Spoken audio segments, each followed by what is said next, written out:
start.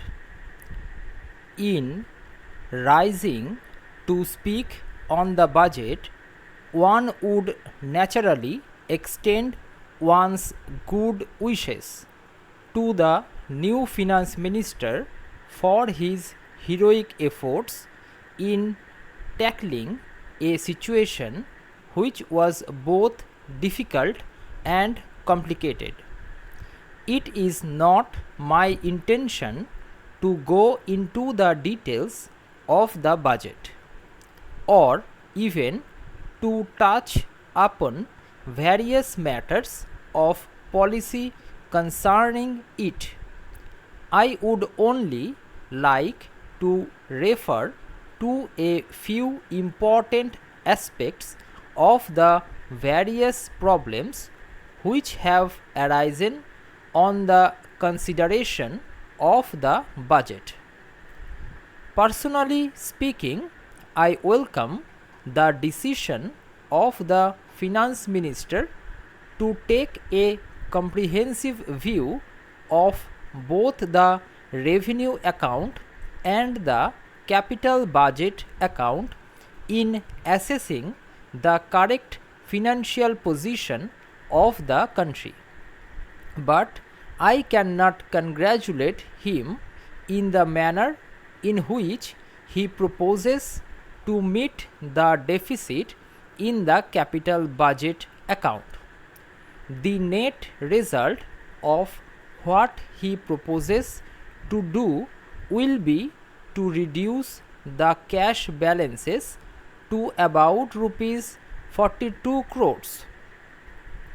So far as taxation is concerned, my honorable friend spoke with considerable hesitation because I know much of what he was saying he did not mean, but so far as the taxation program is concerned, it does hit the middle of the poor people. The proportion of indirect taxation has come to nearly 60%. None knows better than the finance minister that the normal distribution between direct and indirect taxation in any progressive country would be about 50-50. The darkest spot in the budget is that we are almost reaching the end of our resources.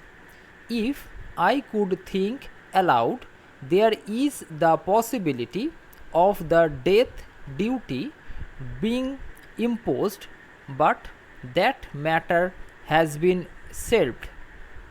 I know there are difficulties. You may impose a land tax throughout the country. You may re-invoke the salt duty, though there may be sentimental objection to that.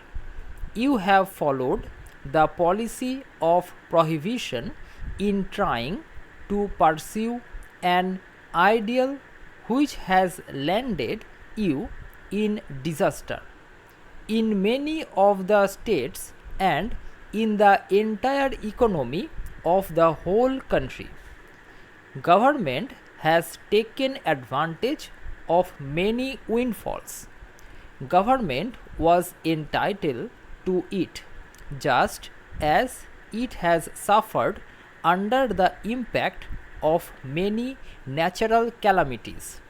If we look at our increased revenue from exports, the finance minister rightly pointed out in this speech that one should not try to depend on these large exports.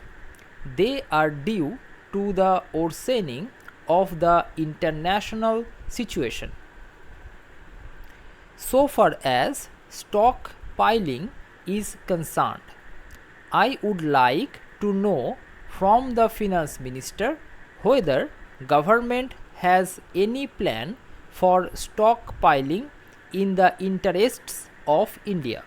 Supposing war breaks out and the situation worsens, it will be necessary for government to depend on many vital things which the country itself does not produce. I did not discover in the budget any plan for spending any money for a planned stockpiling in the interests of India's national economy. I do not know if there are any secret plans going on which the finance minister has not disclosed. I shall now refer to the Indo-Pak agreement. I will not go into details at the present moment. I may have time to do so in the course of the discussion on demands for grants, but frankly speaking, so far as this agreement is concerned, nothing could have been more humiliating for India than the manner in which this agreement was effected. If India wanted to have such an agreement, India could have made it long ago on much better terms and saved a lot of humiliation and misery to millions of people. But India deliberately wanted to pursue a particular line of policy which was consistent with our national interest, and overnight that policy was changed. Whether it was due to far-sighted or short-sighted statesmanship or due to defeatism or cowardice, I do not know, but it has left a bad taste in the mouths of all because the country feels that it has been let down by its government. So far as the economic policy of the government is concerned, I hope we shall have an opportunity of discussing this matter when the details of the budget will be taken up. But food, cloth and shelter are the three main things on which government's failure is colossal and on which the country expects a new lead from the government if it is to function with the willing confidence and cooperation of the people. Today we are living in very difficult circumstances.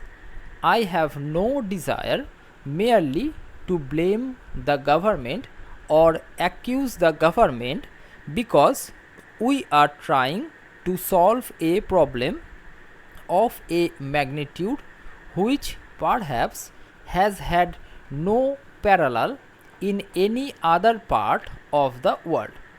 But the way in which government is pursuing its policy is not the way in which a solution will be found. Somehow the gap between the government and the people is increasing rapidly day by day. It is no use government blaming the activities of particular groups. There may be such parties who may create trouble. Stop.